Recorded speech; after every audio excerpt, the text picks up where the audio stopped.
marks the 100-year anniversary of the birth of the father of Bangladesh, Sheikh Mujibur Rahman, and next year marks the 50-year anniversary of the founding of the nation. I'd like to express my heartfelt congratulations to Prime Minister Sheikh Hasina and all the people of Bangladesh who have supported the development of your country. The spread of COVID-19 disease, which began earlier this year, had a major impact on the entire world. In Bangladesh, the disease is still there. However, the situation has been improved and stabilized because of the immediate and effective countermeasures taken. I'd like to express sincere gratitude for the government, doctors, the medical staffs, the people who contribute dedicatedly to save precious lives. Also, I'd like to report to you that even under such circumstances, we are constructing a 718 megawatt combined cycle plant near Dhaka and have successfully concluded a $650 million project financing agreement with JBIC, ADB, NEXI, and international banks, namely SMBC, Sumitomo Mitsui Banking Corporation, Mizuho Corporation, and MUFG and SocGen, even while under the influence of COVID-19. I feel that this is an indication of the international community's expectations and trust in Bangladesh. It is still fresh in our memory that Prime Minister Sheikh Hasina attended the World Economic Conference, the so-called Davos Conference, and that the Bangladesh government's response to COVID-19 was praised by delegates, because the international community now recognizes the country as one of the most democratic and established countries in the world. It is with great pleasure that we have been given the opportunity to join you in helping to develop in Bangladesh. I'd like to take this opportunity to thank all of you. If we look at the path of economic growth in Bangladesh, we can see that last year's GDP growth rate was 8.15%. This year, even under influence of COVID-19, it is projected to achieve remarkable growth of over 5.24%. Next year, economic growth of 8.2%. This is astonishing, even compared to their countries.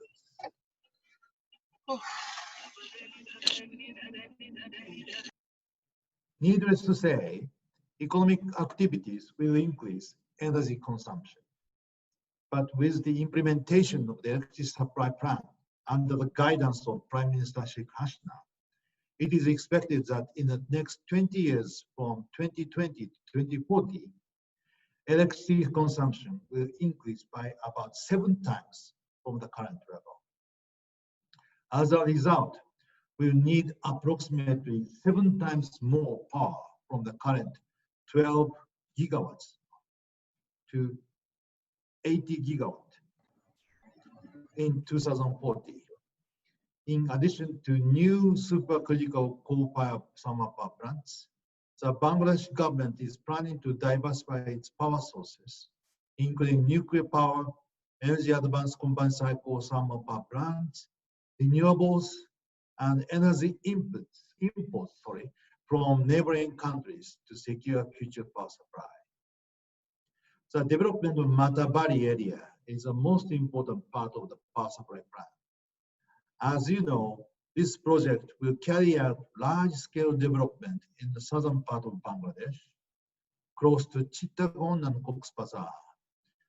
The development has been in full swing since 2016, and various infrastructures are being developed in addition to the construction of ports. At the time of 2016, as you can see from the picture, the landfill was still in its initial stage. But now, even under the COVID-19, the construction has progressed remarkably with everyone's efforts, and we are aiming to start the operation in 2022. In May last year, JERA signed an MOU with the Summit Group on large-scale infrastructure development in Bangladesh in the presence of Prime Minister Sheikh Hasina in Tokyo. This has further strengthened our ties with Summit Corp and Group, which is led by the chairman, Mr. Aziz Khan. JERA decided to take equity stake of 22% in the Summit Group in October last year. This is a great first step forward in Bangladesh. To give a brief presentation and explanation of JERA, JERA was established in 2016 as a result of the integration of two big energy giants in Japan, namely Tokyo Electric Power Company, Japan's largest electric power company, and Chubu Electric Power Company, Japan's third largest electric power company. They merged the thermal, fuel, and international activities in 2019, aiming to create a company dedicated to contribute in the global arena. Currently, JERA supports more than 40% of Japan's total electric power demand, with approximately 70 gigawatts of power generation facilities in Japan and 10 gigawatts overseas. The company supports the Japanese key economic activities. We are creating a global energy chain from upstream to downstream. We invest in 5 upstream projects and we procure 36 million tons of energy annually from 13 countries, making it the world's largest energy dealer and importer. We currently have 20 LNG vessels and plan to have additional 10 vessels to supply sufficient energy to Europe and Asian market. As for our overseas business, we are expanding our business in North America, Asian countries, and the Middle East, and we also develop infrastructure and supplying electric power in those countries.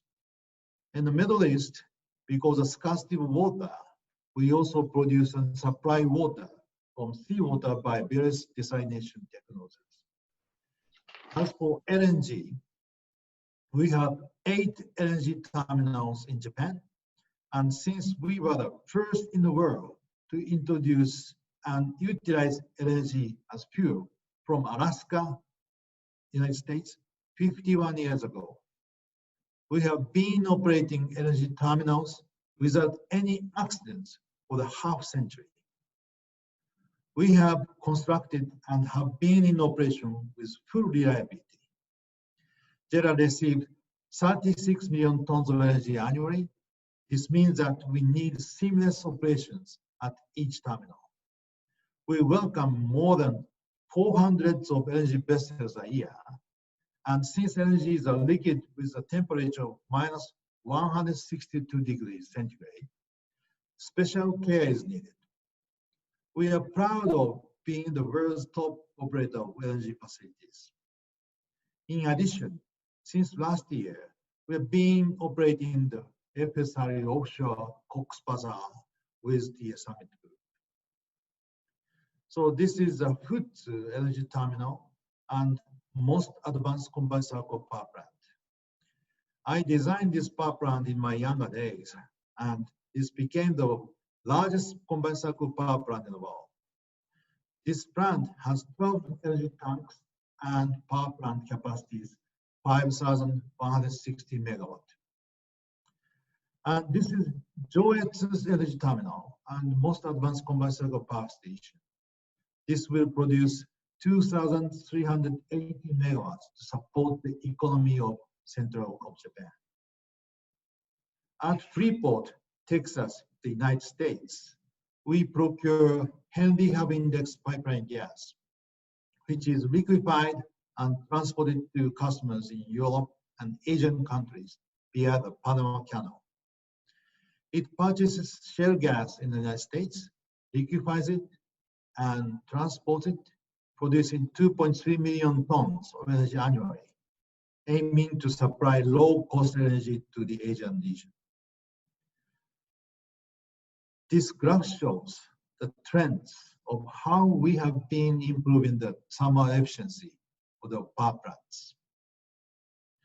JERA has been developing new technologies together with world-leading manufacturers, namely GE, Mitsubishi, and others, to improve efficiency while reducing NOx. The higher temperature, the higher production NOx. To reduce NOx is very important. Now we accomplished the world's highest thermal efficiency of 63.08%, and this is certified by a Guinness World Record Award in 2018. We are currently constructing projects in Japan using these technologies, and the new machine will achieve thermal efficiency of 63.5%. Regarding our activities in Bangladesh, as I said earlier, we have acquired 22% stake in Summit Power International, October last year. Since then, we are working together to better support the nation. In February this year, JERA President Mr. Onoda paid a courtesy call on Prime Minister Sheikh Hasina. And Prime Minister Sheikh Hasina kindly expressed her warm words towards JERA and expressed expectations for the early development of infrastructure in the nation. Mr. Onoda responded with honor. JERA would do our best to contribute to the nation. Since then, we are more proactively considering how we could contribute to the nation in every aspect. We continue to support the nation by developing technical assistance and making programs to exchange resources between Bangladesh and Japan.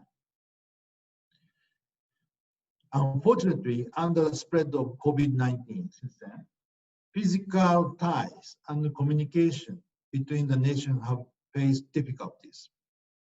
However, we've been carrying out various support activities with the summit group in the midst of the spread of COVID-19. We have donated 2 ambulances, 3 ventilators, and other thousands of necessary medical equipment to various hospitals.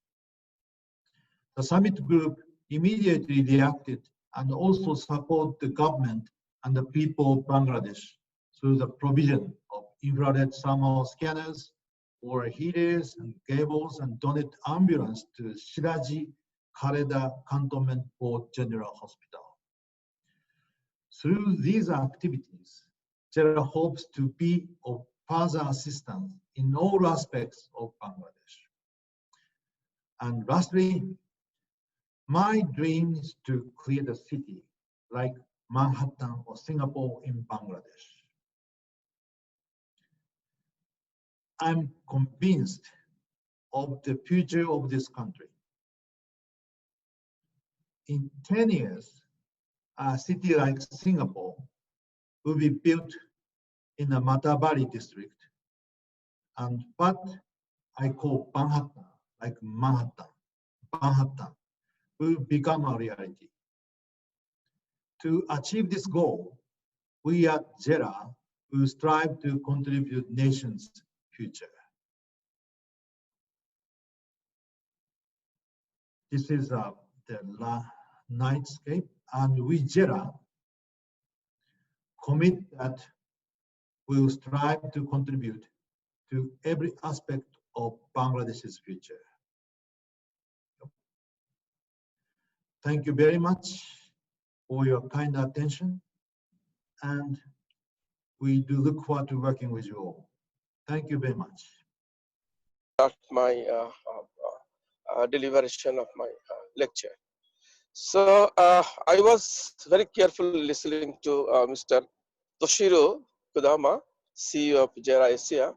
It was very inspiring, and let me add to his dream. His dream is to make Matarbari the Bahatan of Bangladesh, like the Manhattan of New York.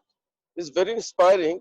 And our dream also to make Bangladesh a developed country by the year 2041. So this is not possible for the government of Bangladesh alone or the public sector alone.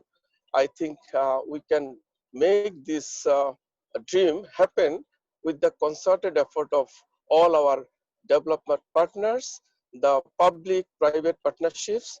With that backdrop, in fact, the JERA has joined hands with Summit, one of the giant companies in Bangladesh, with this aspiration that the Matarbari will be a city like Singapore, like Manhattan.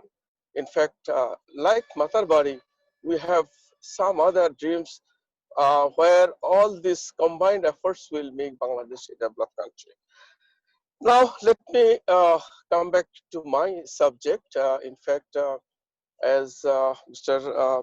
Toshiro was in fact giving from his perspective, Bangladesh, you see, uh, is a country where back in 2009, uh, uh, if I talk about the energy as this very subject is in the energy, was a very highly energy deficit country. The electricity access was only 47%, with even we couldn't meet the demand of this 47% population, where the load shedding was a regular phenomena, having 8 to 10 hours load shedding average a day. From that, in fact, our Honorable Prime Minister Sheikh Hasina has started the journey. And now, you know that after a decade, Bangladesh is an energy surplus country, and we have now the access to electricity is 98%, and we have a commitment to provide 100% electricity to all people within the centennial of our father of nation, Bangabandhu Sheikh Mujibur Rahman. And our now, you see, the generation capacity is now over 21,000 grid capacity. I mean, the grid capacity is 21,000 megawatt, where in fact we have master plan. You know that uh, uh, PSMP, Power System Master Plan 2016, where we have a plan to generate 40,000 megawatt by the year 2030, where we will achieve our SDG goal, and 60,000 megawatt by the year 2041, where we have the vision. Honorable Prime Minister has given the vision to our nation that Bangladesh will be a developed country by the year 2041. In fact, this has been possible, as I was telling you, this has been possible because we have considered that the government cannot alone uh, uh, uh, meet this demand. And back in 1996, the government has formulated a policy, private power generation policy of Bangladesh, where through this policy, in fact, we have opened up uh, generation to the private sector. And the uh, business partner of JERA, Summit, was one of the, uh, uh, I can say, the pioneer in the private sector in Bangladesh. Now, you see our contribution to uh, our generation from the private sector is almost 50%. And we have not only formulated the policy, private generation policy, in fact, we have uh, made enough environment for the private sector in terms of their benefits, facilities, and also government is very keen to attract the private sector. That's why is you see the area like Matarbari, area like Mahesh Khali or Paira Hub, this has been created for the strategic partnership between public and private sector. So Matarbari is one of its kind, as Mr. Toshiro was explaining. We have a hub being developed by, in fact, with the assistance of the Japanese government. By the way, let me inform you that Japan government is now is our major development partner, where uh, in fact in the energy sector also they are the highest financing is coming from the Japan as a whole, from the uh, government as well as the private sector. So Matarbari is being developed with Japanese assistance. Initially, JICA has given the assistance. Now, the companies like JERA, companies like Sumitomo, they are coming off to develop power projects, to develop LNG terminal, to develop city. Uh, uh, we have just adjacent to this Matarbari, we have Moheshkali is another island.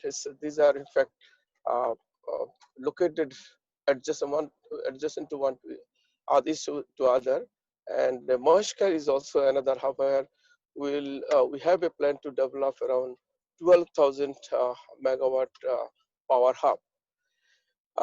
If we talk about our now, we see the fuel mix.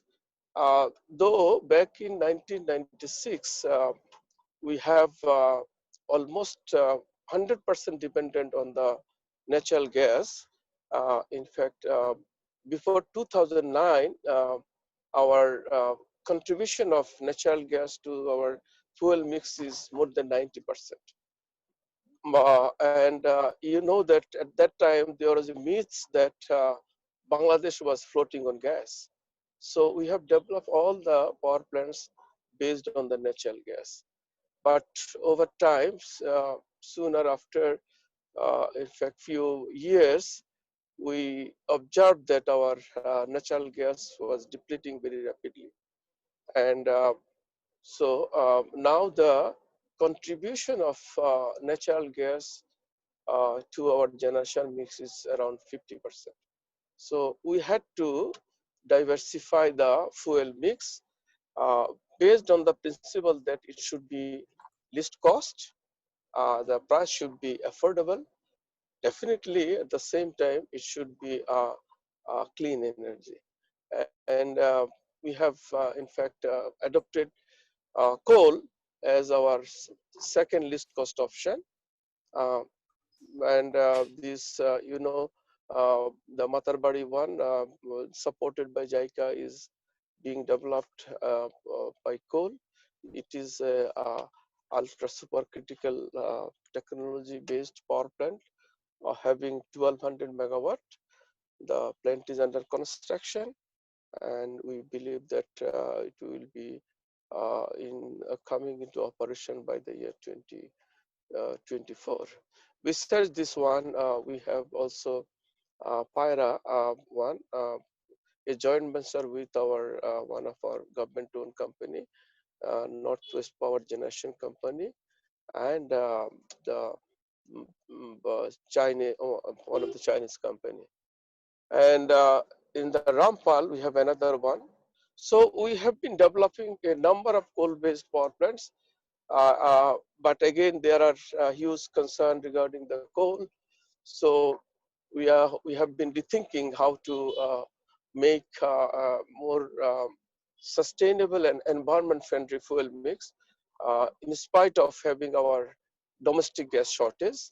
And from that point of view, we have thought for importing LNG, and you know that now we have two floating storage gasification unit, FSRU, uh, in our uh, southeastern part of the Bay of Bengal, which is in fact near this Matarbari and the Moshkali. One is with one is by Accelerate Energy USA, another is again the joint venture between Summit and Accelerate. So we are now having around 1,000 mmCFD from the imported LNG and another around 2,500 mmCFD from our domestic one. Still, we are in a shortage of another 1,200 mmCFD per day. So we have a plan to go for land-based LNG terminal, a number of land-based LNG terminal. In fact, one will be in the Matarbari area, and the other will be in the Paira newly developed port, Paira port area, where, as I said, that another power hub is located. And in addition to that, in fact, we always are looking for developing some of our coal-based solar renewable based energy, because we have a policy where we have made a provision for 10% generation from the renewable energy. And solar is a proven source of renewable energy in our country, particularly, but we have some lower moderate prospect of wind. Other sources are just very nominal, as you know that those resources have alternative use in Bangladesh, being a very populous country like biomass and other. But waste to energy is another focus from the renewable energy, because of the fact that waste management in our mega city Dhaka and other cities is very difficult. So we have seriously considered the power plants waste to electricity. Nowadays, recently, we have finalized a deal in our North Dhaka City Corporation for waste to energy project, and gradually we'll try to cover all other cities to explore this waste to electricity. If I talk about our future plan for our power sector, as I was telling that we have a plan to 40,000 for 2030 and 60,000 for 2041. Basically, the strategy is for enhancement of imported energy infrastructure and its flexible operation, then efficient development and utilization of domestic natural resources like gas and coal, uh, construction of a robust high quality power network. This is very important. Now what we observe that though we have a generation surplus, our generation capacity is far high than the demand, yet we have some uh, network constraint, transmission and distribution bottleneck. That's why we have to observe even some power cut in some of the areas. Even our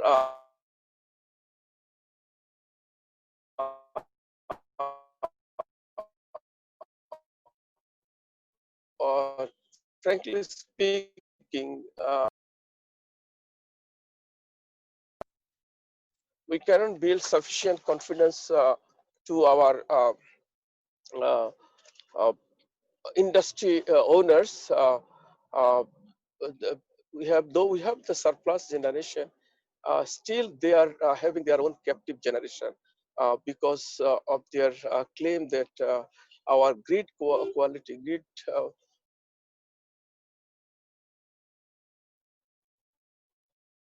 electricity is for that we have to develop our sufficient network, and we have taken massive plan for development of our transmission uh, network.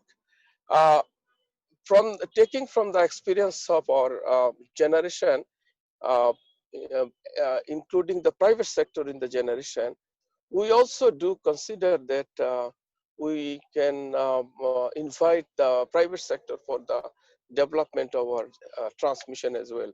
So we have developed a draft policy uh, for the private sector transmission.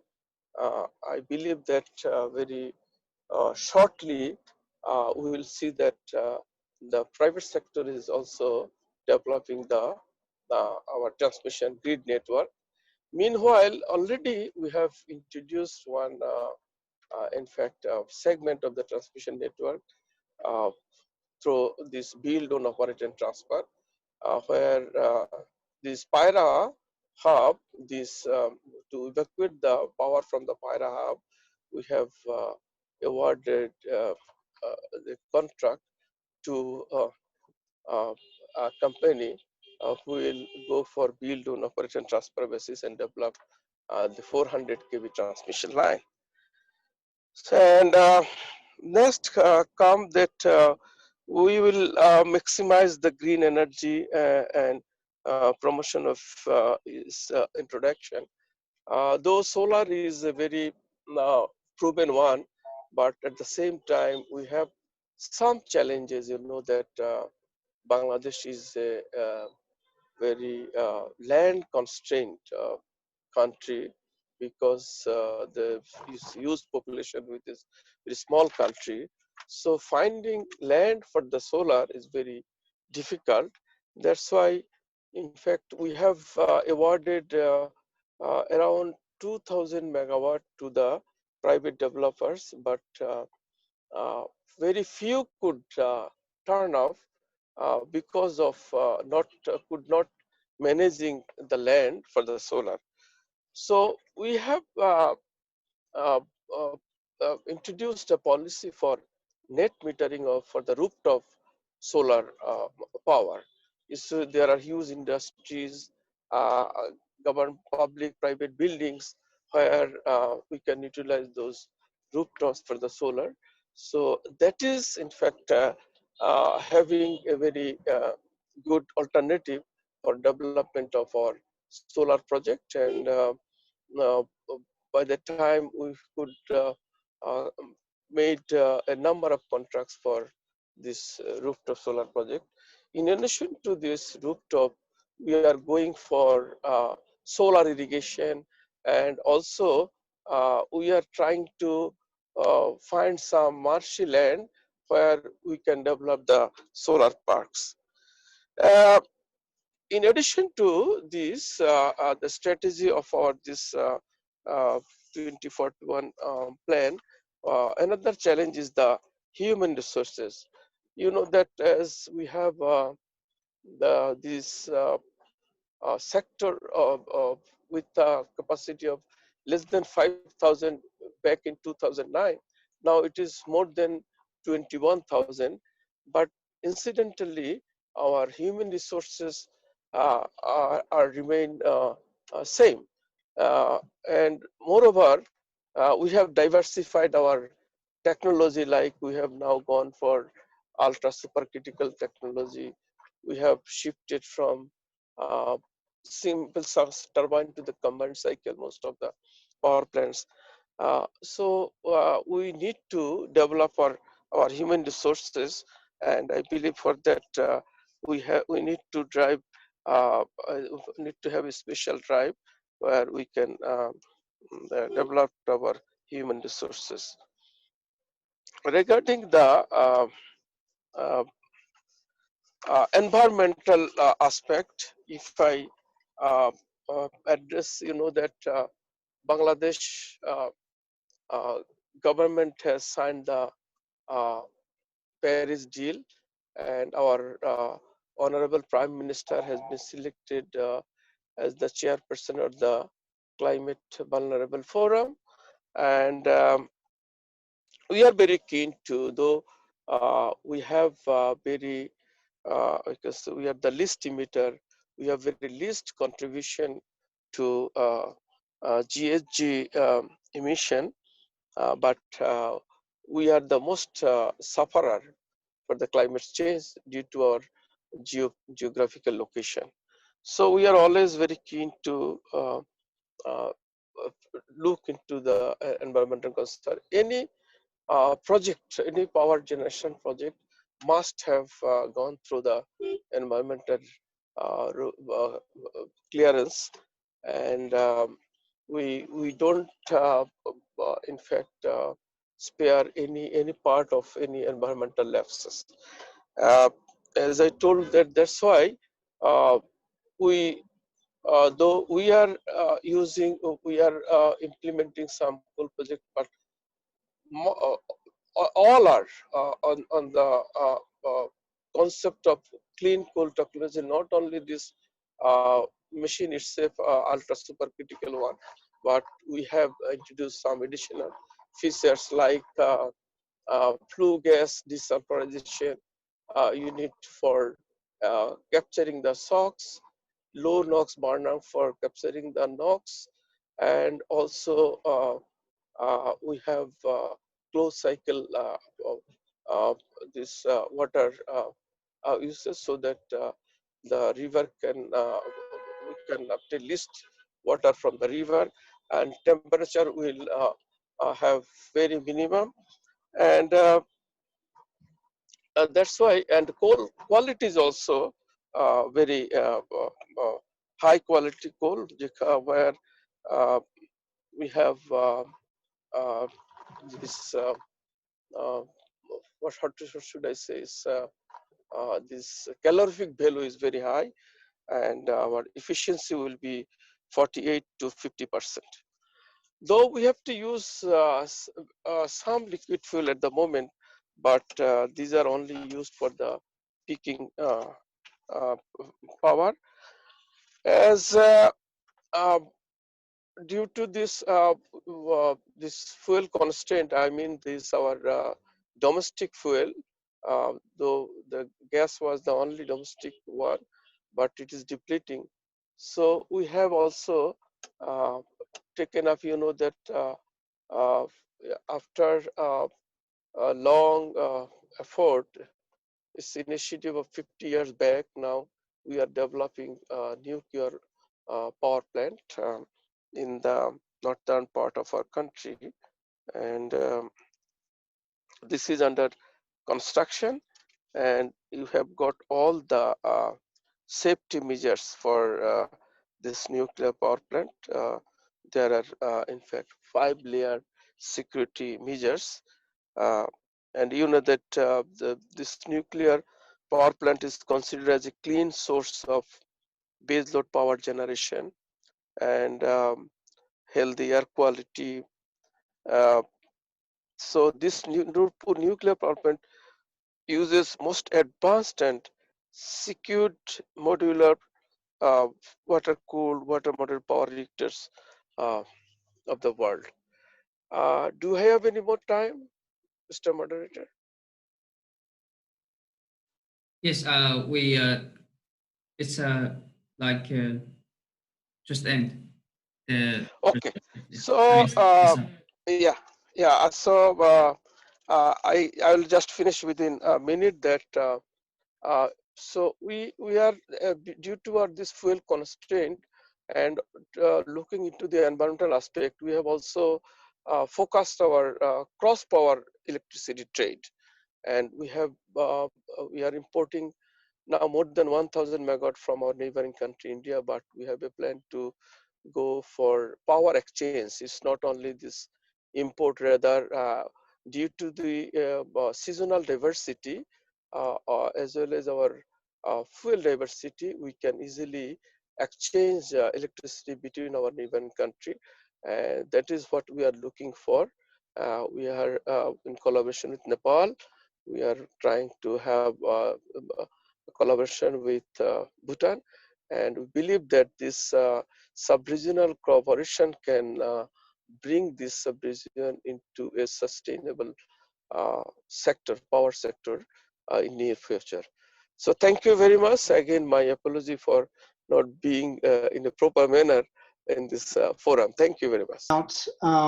You know, the Bangladeshi energy and power market and the prospects, including for the private sector, obviously. So in terms of where we are now, just to set the scenes before I ask a couple of questions, obviously there are 2 FSRUs in Bangladesh. We saw a number of unsolicited proposals for LNG to power projects. And now the government plan is to tender the Moderator onshore LNG receiving terminal, which was referred to in the earlier discussions. Bangladesh has 2 long-term LNG SPAs, one from Qatar and one from Oman, and about 14 MSPAs. There is also a separate energy and power management plan. Perhaps I ask Mr. Lohar the first question, if I may, on how Mr. Lohar sees the power and energy market at the moment in Bangladesh and where it's heading and what the challenges you think are, Mr. Lohar.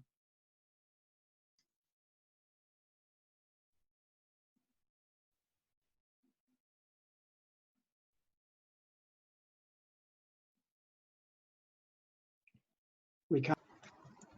Hello, am I audible now? Yes, go ahead. Thank you. So, as you rightly said, I think we had the notes from the key speakers pretty good and exhaustive. It covered the overall context of the sector and how things are developing. On the specific question which you mentioned, the way I see the energy and power sector in Bangladesh, there has been substantial growth in the power sector over the last 5 years, with a growth rate, let's say CAGR of around 13%, and currently stands at about 22,000 megawatts. Plus, Bangladesh imports about 1,000 megawatt of power from India. Altogether, the capacity stands at about 23,000 megawatt.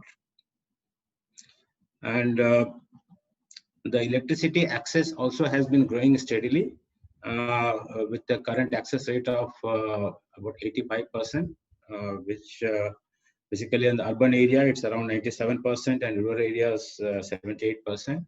And the government plans that in this the 100th birthday year of Sheikh Mujibur Rahman, the electrification will be completed, and to the extent we know, the works are going on expeditiously in all the areas to cover the electrification to 100%. On the energy side, the domestic gas production has been declining as the resources are depleting, and the government has taken advanced step on that much ahead of time, and has set up this FSRUs and imports. The capacity is, with the 2 FSRUs put together, about 1,000 MMSCFD. However, the utilization is close to about 60-70% now, which is likely to rise. And there are power plants, LNG-based power plants under construction, which will definitely saturate the complete capacity which is there. And going forward, the requirement is likely to increase, and the government plans to add another 1,000 MMSCFD land-based capacity in Overy. As of now, in addition to the current capacity of 23, there is another 9,000 megawatts approximately under construction, out of which about 5,200 odd with coal-based, and about 3,400 with LNG. Of course, in between, there was a sharp increase in the focus was on the coal with the cleaner technology, of course. But Bangladesh, as we all know, depends primarily on the import fuel, be it coal or LNG. And very recently, the Honorable Prime Minister has given a very clear direction to the sector that the development should happen primarily with the LNG-based power plants, and minimize the projects with coal. In the current scenario, because of this pandemic, yes, we see a lot of surplus power because a lot of industry, smaller SMEs have closed down, and in general, the demand overall has gone down. But yes, the government has planned very nicely. If you look at the master plan, 40,000 megawatt by 2041. So steadily, as per the plan, the growth of the selection of the power projects and the developers are happening. It's moving on steadily towards that. And of course, this is based upon the projections and the integrated plan on the industrial development, which the government has chalked out. There are about 100 odd SEZs which has been planned across the country, and some of them are pretty big ones. For example, the Meershara is a huge SEZ which has been planned, and considering the industrial growth, yes, the demand which has been projected will definitely will require the sector development to that effect, to that extent.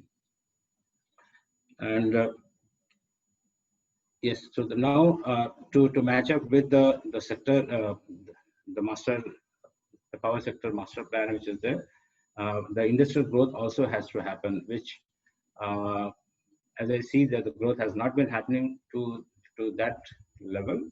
Probably that is an area where the focus needs to be there so that the industrial growth happens and it matches or it follows the power sector growth which has been planned out.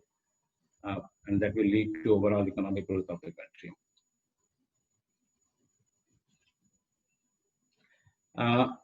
Now, with respect to the power sector development plans further, typically the focus needs to be on the LNG side as per the direction from the top leadership. And one way of looking at the development plan would be to locate the power plants closer to the load centers, which are those SEZs primarily, because on the electrification part side, be it rural or urban, there's not enough scope or enough demand will not be created. And further, a lot of investment which will be required for transmission of electricity. Of course, in Bangladesh, the amount of focus which has been given on the generation capacity, the similar focus was probably not there, or enough investments has not happened on the T&D sector to be able to transmit the power which is being generated at the different power stations. So now the focus has, of course, gone there, and the works are going on. But yes, if the plants are located closer to the load center, yes, the investments on those areas could be optimized to a large extent.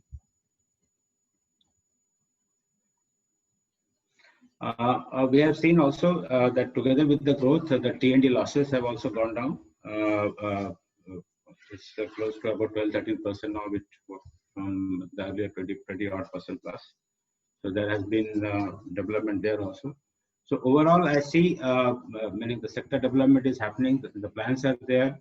There are a lot of interest from the government as well as the private sector. As was mentioned in the keynote speech, that almost 50% of the generation capacity is owned by private companies. It's the local as well as the domestic as well as the foreign investments are there.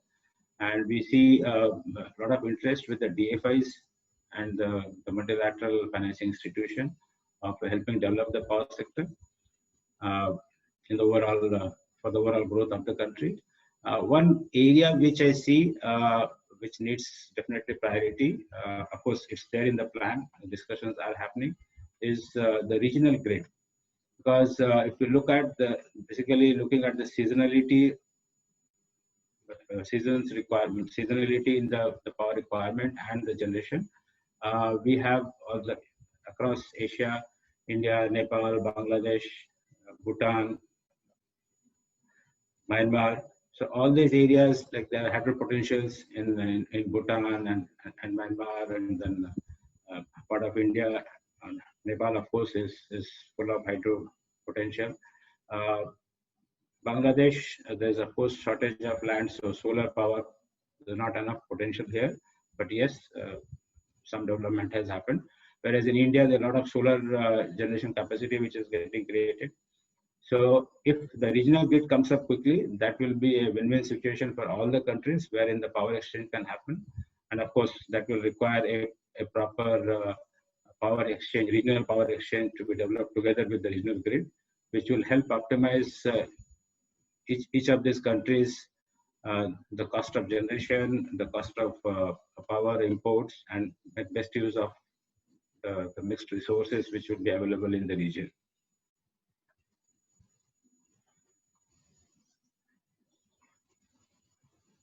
Now, as far as this LNG sector is concerned, yes, the FSRUs are there, and the plan for this, the land-based terminal is already in place. I think UIs have already happened, and RFP, I really do not know, but maybe we can expect it very shortly. Of course, that needs to be prioritized now, given that a lot of LNG-based, about 3,000 plus, 3,500 approximately megawatts of LNG projects are under development stage. So the requirement is going to go up over the next 3-4 years. So it's time that the focus is given and the priority is brought onto the development of the land-based LNG terminal, which has already been planned out. One area wherein, meaning of course, it has got both pros and cons, but needs to be looked into in detail is the integrated LNG to power solutions. So, in fact, many companies, for example, GE, Siemens, Summit, Reliance, they had all put in such proposals and was discussed at length. However, we all know that there are complexities involved into the whole chain, getting LNG and powering the plant, and of course, meaning the sale of the surplus capacities if available.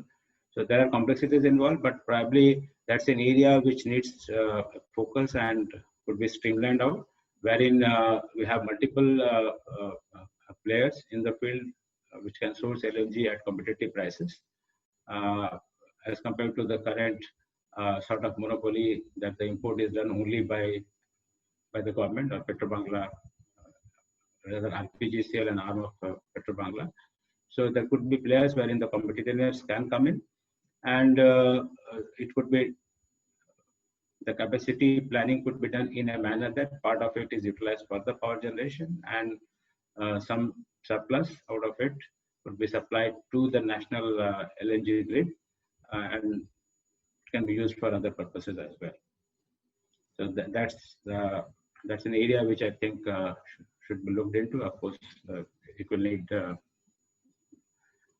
meaning the complications are the tariff issues and capacity payment issues and usage of the transportation facilities. All that has to be worked out. That's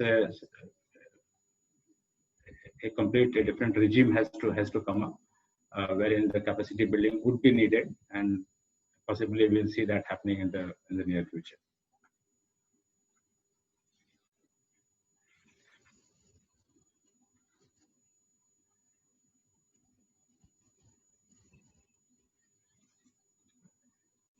I think more or less that's how I see the power sector, the current scenario. And yes, because of COVID, we all know that the projects are also suffering and the demand also has gone up. Possibly with things getting better in the next 2-3 years, the Bangladesh power sector will be on track again and moving forward rather at a more expeditious, at a faster speed than what we have seen in over the last 5 years. Thank you so much. Thanks, Mr. Lohar. That's a great overview, very fulsome. And perhaps, you know, Unai, I might just move to you as Mr. Lohar and Mr. Hossain set it up quite nicely, I think, and they talked about the different options available for Bangladesh, and for instance, the coal that's being built. But now obviously the Prime Minister is looking to support more LNG. Is Bangladesh making the right decision, and how what do you think about what Mr. Lohar has just talked about there from the macro perspective? Sure. Thank you, Scott and Kevin. Good morning, everybody. Hope everybody's safe. Just allow me to do some courtesy words before I start. I would have loved to be in Dhaka, but unfortunately, we have to kind of move into these virtual meetings that kind of have a bit of a less of an interaction. But very happy to be here today. I'm very glad to have heard all these comments from Director General and from JERA as well in the morning, as well now from Reliance, Mr. Lohar. I guess, as you said, Bangladesh have been looking at different options, but the vision is clear, right? Like it seems that very highly stated by Honorable Prime Minister, I think recognizing how perhaps Bangladesh is very vulnerable to these global warming effects. I think the Prime Minister has quite widely spoken and said that kind of stated how it's time to raise the climate ambitions that every underdeveloping country has, and she has made it very clear on her participation on the Paris climate talks.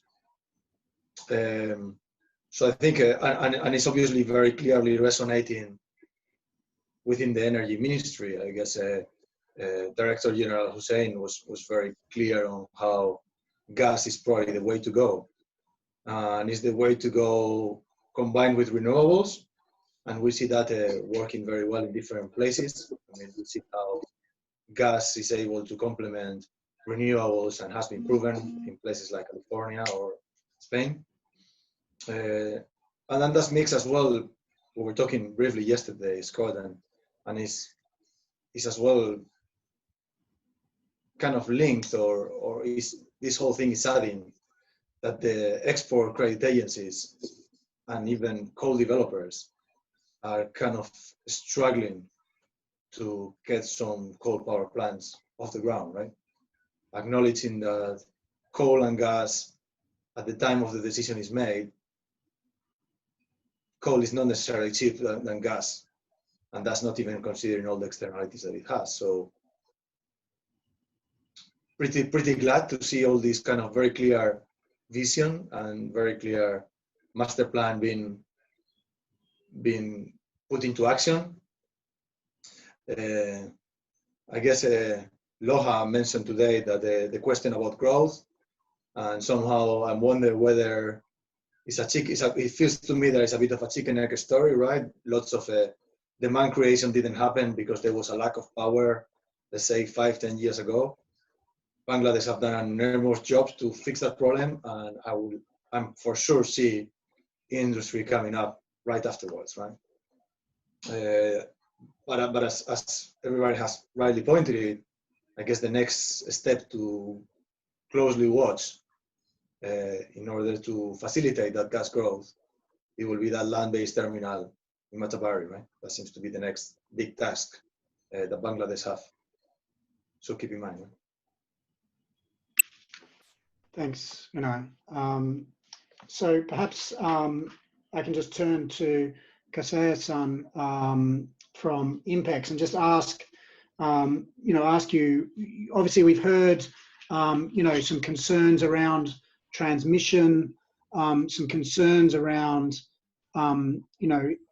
facilitating industrial growth in other areas, the need for power in other areas. Now, Moderator obviously is a long way away from, say, Dakar or from, the mouth of the Ganges. What kind of way, in terms of trying to build pipelines and power sources in other areas, the challenges that faces given the geography of Bangladesh and the distance from Moderator, what other solutions can INPEX think of to those challenges? Good morning, and thank you, Mr. Neilson. I'm pleased to participate this panel discussion. As you might know, INPEX has less business activities in Bangladesh. However, we have some LNG global chain which can be supported to Bangladesh. One of the solutions for the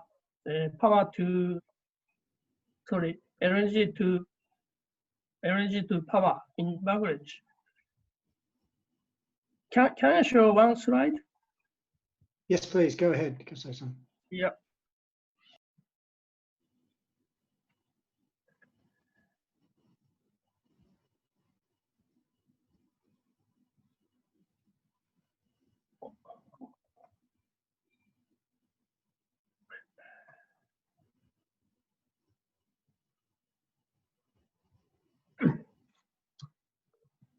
Can Yes, you see the slide?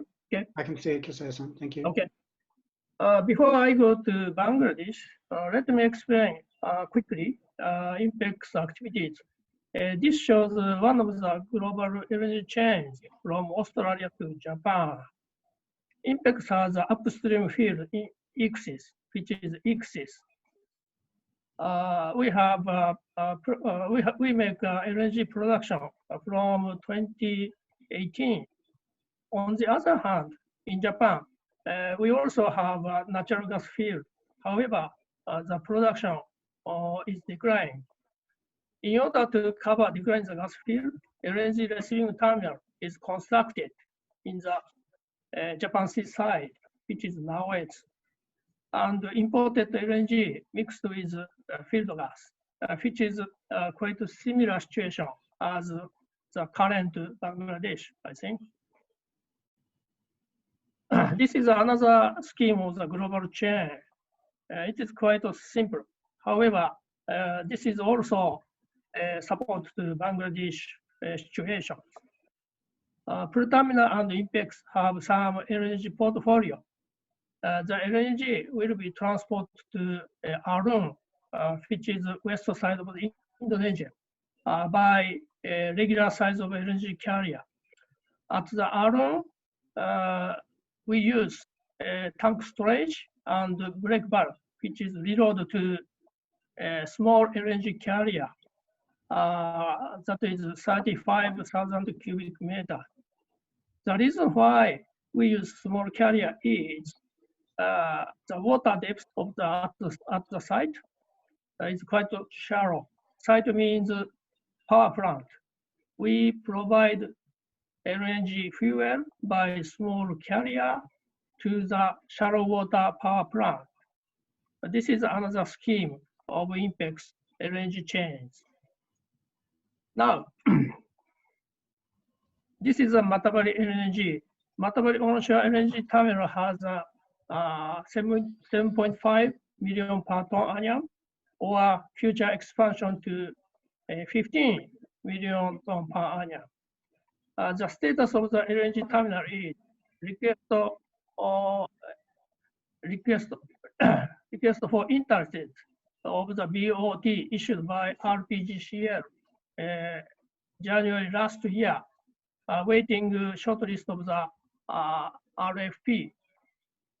INPEX consortium of JERA also waiting for the RFP as a and if you look at this map, this is a GTCL pipeline map. The pipeline, only the pipeline comes from north to west or south area.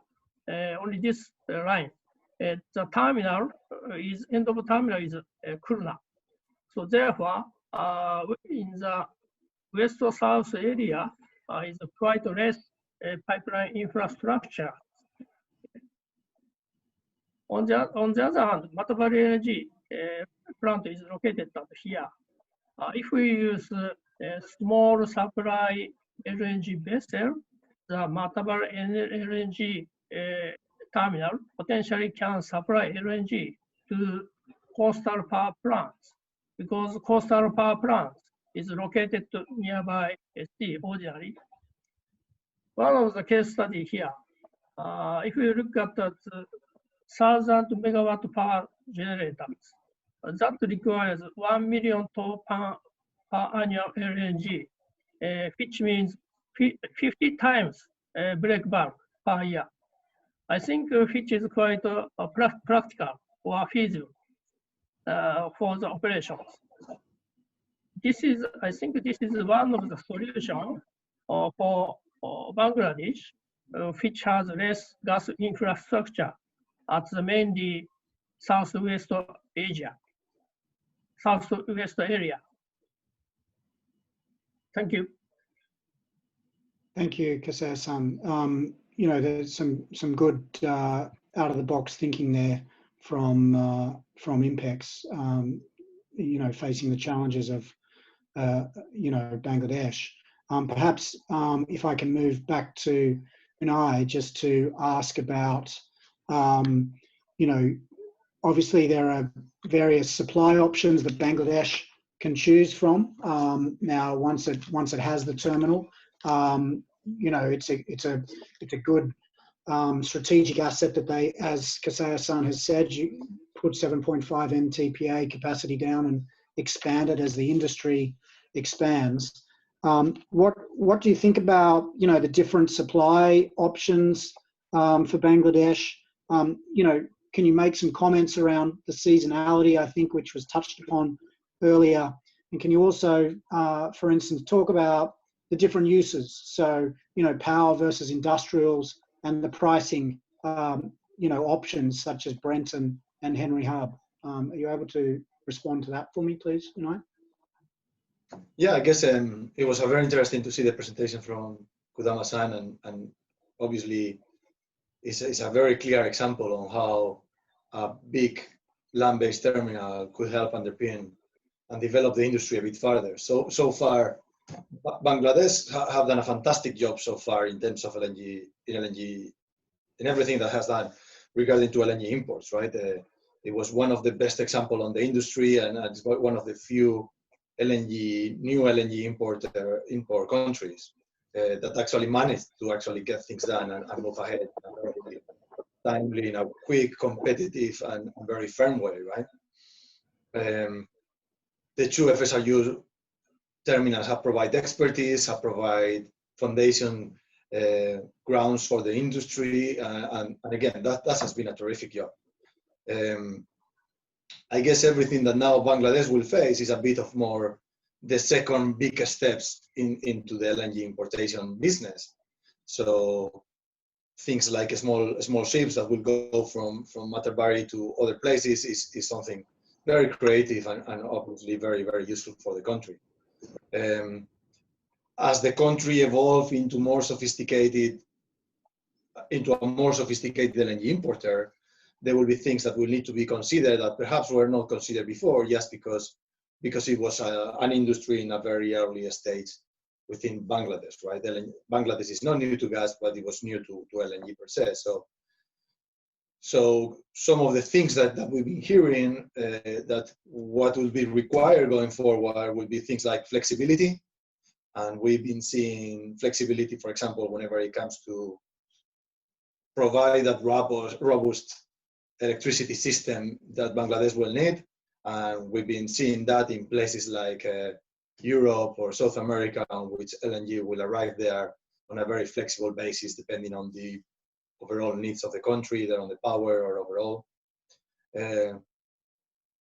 Aspects like seasonality that Director General has mentioned, it will be very important and perhaps will be tackled through imports, is something that has been achieved as well via LNG in other places like Kuwait, that will import only LNG during summer periods, or Argentina that will import during the winter season.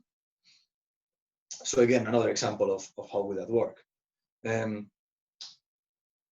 Another aspects that Bangladesh will need to consider will be indices, as you said, like how do you whenever you are importing LNG, what indices would you use as a benchmark for pricing that LNG, right?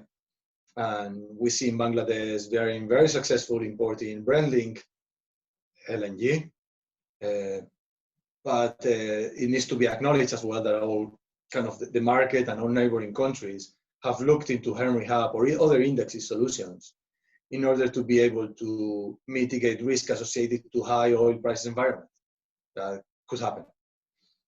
Whenever it comes to LNG used to power, a Brent-linked solution is something that made sense in the past, as oil products will kind of be burned to generate power. But going forward, it's very clear that none of that will be the case, and none of that will be the case going forward. So we see more renewables, we see perhaps coal, but a much more stable pricing will probably be required. That's something that Henry Hub is very well positioned, US LNG is very well positioned, and Bangladesh have not explored yet. I'm sure that will be the case soon.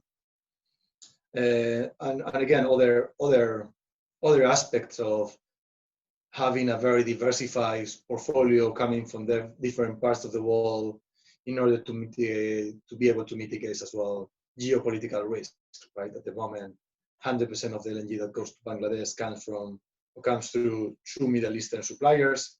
Is that something that Bangladesh would like to see going forward? I'm sure some diversification will be highly welcome, as every other neighboring country or country in the world does. And LNG has been proven to be a very good solution for power in many places. Hence the indexations, different indexations around it, but as well as industry. So whether there is an industry, whether it's locally dedicated or international dedicated, there will be different kind of price sensitivities around it. But we see in LNG being a solution in different parts of the world. So we are sure that LNG will be playing power and in the industry part of all the Bangladeshi ambitions. Hope I answered questions. Yeah, no, that was great, Unai. I mean, you know, maybe Unai or Mr. Lohar, what kind of, you know, there's sometimes sort of, and I think Unai touched on it in terms of the cost of coal versus the cost of, you know, LNG and gas. What kind of, you know, challenges are there for Bangladesh in, you know, a fluctuating sort of LNG, you know, price in dollars, and how do you think Bangladesh is able to handle that? I mean, obviously we're talking about hopefully increased industrial growth over a period of time, which should also boost taxes and what have you, including if those SEZs are exporting, you know, and bringing in dollars as well. Do either of you have a comment on that? Yeah, on that, as I mentioned earlier, probably getting private players into the import of LNG could bring in competitiveness, and as Unai mentioned, that possibly sourcing LNG from different places, from different regions, wherein there is diversification on that, and the risks are spread. So that will help improve. One is diversity and options in sourcing, as well as on the cost part of it, because if there are many players importing LNG into Bangladesh, yes, competitiveness will come in, and the pricing will be pretty sort of dynamic and competitive in nature. With regard to the cost of LNG to power, in any case, Bangladesh is dependent on either of the fuel, whether it is coal or LNG. So we all know that a decade back, the coal prices were fluctuating like anything, very volatile. Same is the case with LNG. And as I have read, the experts in LNG will say that at least the 10 years outlook is that the LNG prices are going to remain more or less steady at the levels it is. Unai can throw more light on that, but possibly that's what is expected. So that being the case, yes, it will remain competitive, and probably it makes good sense to be with LNG. On the point which Kaseya mentioned about, in addition to the land-based transportation of or supply of LNG to the other coastal areas. I see a huge potential there. The reason being that most of the SEZ are located closer to, means in the coastal areas or where there is direct river access, riverine areas. That being the case, the power plants also get located closer to those SEZs, and then the supplies could be met. Yes, there will be constraints regarding drafts for the vessels, big vessels, to travel to those areas. In such a case, Matarbari, which is being thought of or planned as an LNG terminal, it could be made much bigger with a huge storage areas, and either from vessel or from the storage in Matarbari, smaller vessels can carry LNG to those SEZs or to the power plants, wherein it could have multiple use. The industries can use it, the power plants can use it. I see huge potential out there, and I think that's something which Bangladesh must look at. How do you think that Bangladesh does build that out over time? I mean, because that sounds like if you've got SEZs, then you need small receiving terminals potentially in other locations as well to regas for the power that Kaseya-san talked about, and also have some kind of mechanism where gas can be provided to industrial users. How can you, has the government considered that and how that would work? Or I'm not sure, Mr. Lohar, if you have any comments on that, or Kaseya-san, whether you have any comments on that? On that, yes, those has to be basically small FSRUs, maybe 200 mm SCFD, 150 mm SCFD. The economics has to work out. Kaseya-san will be able to throw more light on this because he is from this field. But that should be highly possible with this, the smaller FSRUs ferrying around between the terminal, the bigger land-based terminal, or the bigger vessel to this. So, of course, it may have a cost impact, but still, considering the requirement of transportation of LNG on land, which will require, particularly in Bangladesh, a huge lot of ROW, right-of-way issues, then crossing of rivers, which everybody has experienced here, that it has been a difficult task for these pipelines to cross these rivers, etc. And Bangladesh is full of rivers everywhere, so there are multiple crossings coming up.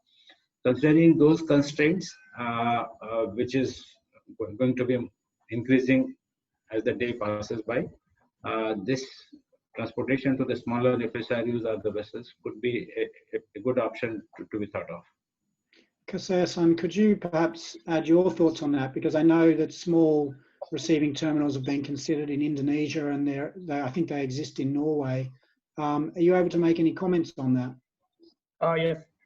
I've heard that in the Paira, which is very south side of the Bangladesh, at the Paira, government has a plan to install FSRU. But I think the installation will be 10 years later. And the difficulty or issue is water depth. Water depth in the Paira is quite not so large. They need dredging work, which also needs large expense or cost. In terms of the economics, of course, small LNG receiving terminal has some cost. However, comparison with FSRU with dredging, small LNG terminal can be competitive, I think. And which is not only Paira, we can provide to another place if we have some small energy terminals, some places, which is also studied in the Indonesia, mainly east side. They have lots of small island. However, they need some power generation at the some locations. Small LNG carrier is also one of the solutions to provide power to the east of Indonesia. I think the same solution can be applied to south of Bangladesh. This is my point. Yeah, I think one of the key aspects there will be the commercial structuring of that, you know, and who effectively the buyer is, and then who is paying for the LNG. You know, if there's a lot of small buyers, you know, that becomes more challenging. If it goes through Petrobangla or something like that, that can centralize that kind of buying structure. I mean, Unai, are you able to comment on that kind of supply arrangement where you are potentially having to break bulk or send small ships, you know, and how would you set up your supply arrangements in that kind of situation? Sure, and it's obviously a great idea to develop that. Perhaps in my mind, I see it like in 3 different steps, right? One is the step that Bangladesh have already taken. They bring 2 big FSRUs, they start getting gas into the country.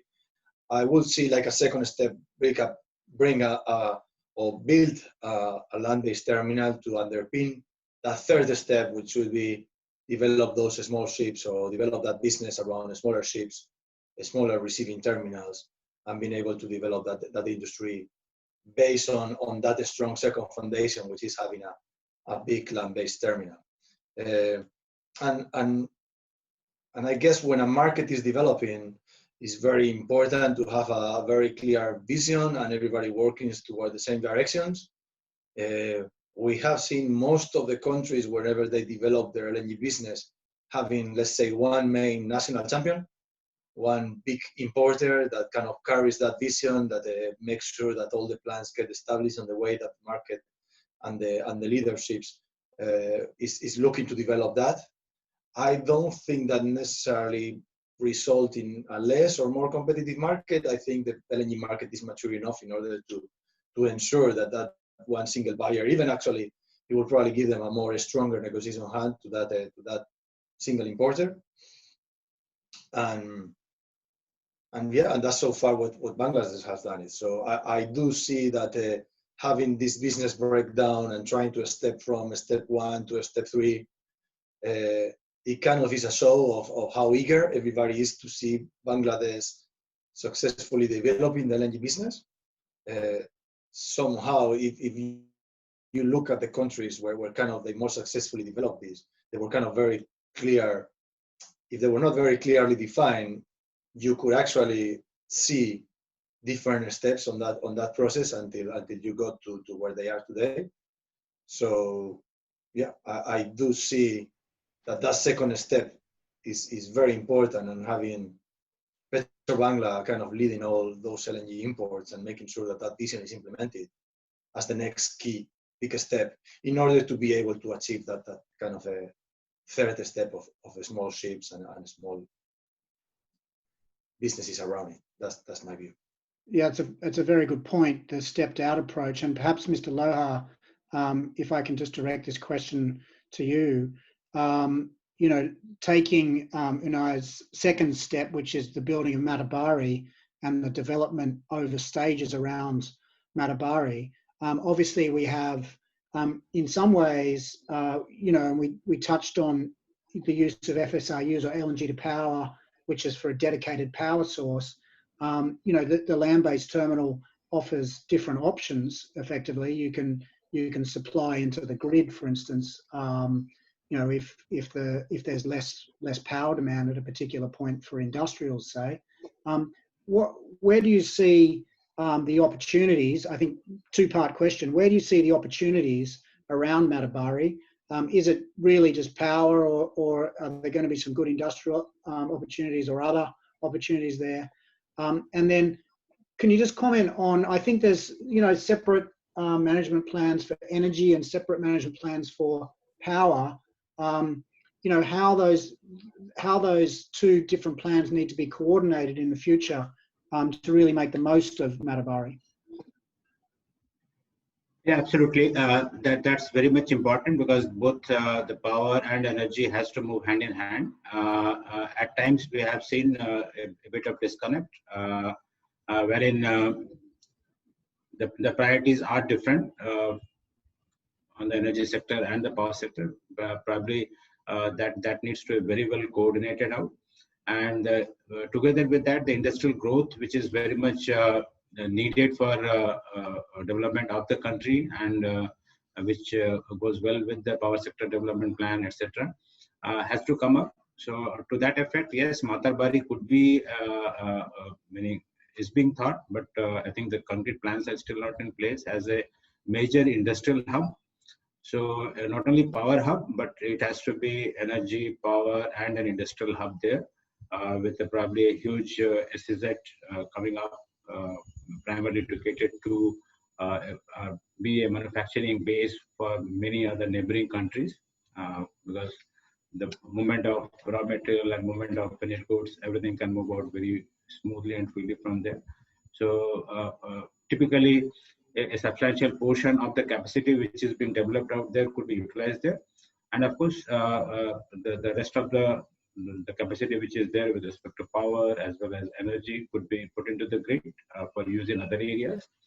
And I see that potential, the concept of the smaller vessels ferrying LNG to the other coastal areas, that could be planned together with that as a third step, which Mr. Unai also mentioned, that as we go along, along with the terminal, the storage capacity could be built, let's say, 2 times, 3 times of what is needed. So of course, it will, which can be done in a phased manner as well, which will need investment, but then all the time there is sufficient reserve available, of LNG available within the country, and based on the need of the country with regard to the power requirement, with regard to other industrial requirement, it could be the supply arrangement could be made from there to those smaller areas.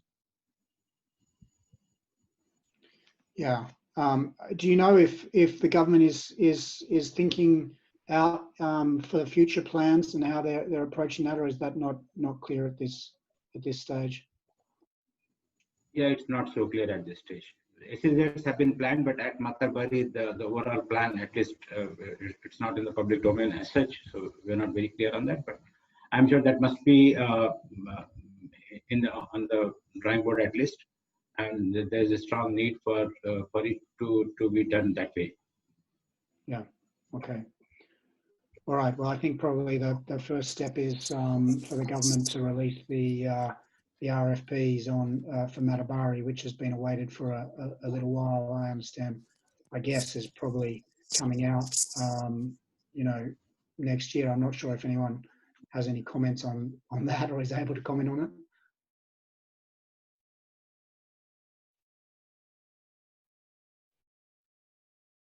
I think we're all probably in the same position on that one. I think just while there's some questions coming in now, just while we see if there's any questions, does anyone else have any closing remarks? We're almost out of time, but does anyone want to say anything to sort of close from the panelists before we just ask any of these questions that are coming in?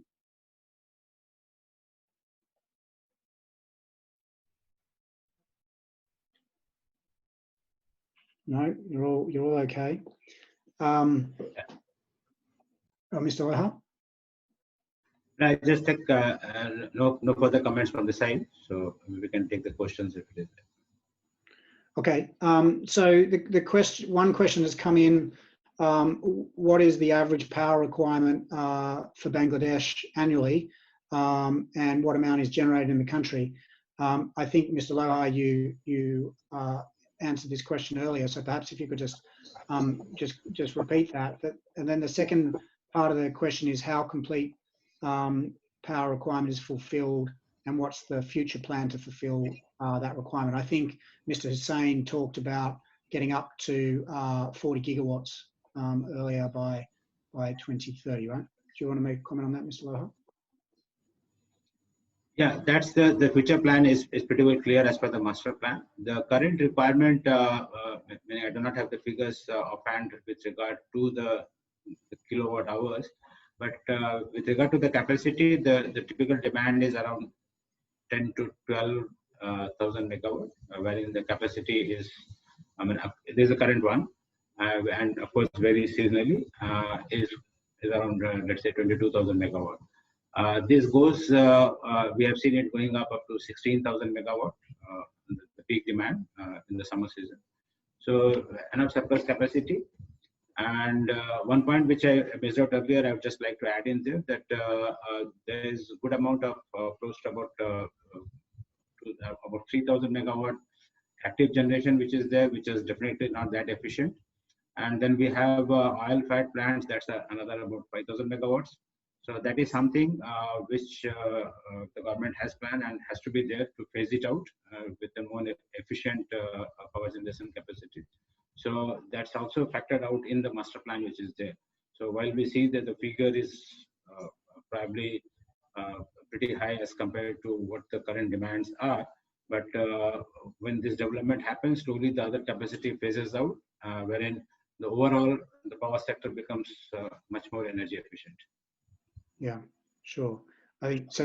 I think there's quite a big jump up to the planned number for 2030 based on actual demand now, right? Effectively, Yeah. You know, I think 40 gigawatts is about half of Germany's system, just by comparison. Okay, there's another question that's just come in. Do you feel the use of natural gas for captive power will be discouraged within the country going forward? I think this is in relation to you know, the industrial users and potentially power users who want to import their or use their own natural gas. Basically the domestic gas and LNG all get into the same grid. It's the national gas grid which is there. So we really can't differentiate between a domestic gas and LNG. So it's just gas, we can say. That's one. And of course, captive generation, as I mentioned, it needs to be discouraged because those are put up with a different, under a different context, under different timing. Those days when the technologies were probably not that advanced. So given all those factors into consideration, yes, definitely they are not as efficient as the current latest technologies which are available. So they must be phased out. That's for sure. Okay, thank you, Mr. Lohar. I think that's all for the questions, and I'm conscious of time. You know, it's been a great session. I hope everyone's found it very informative. So thank you very much, Mr. Lohar, Kaseya-san, and Unai for your very valuable input and free-flowing discussion. I think that was quite good.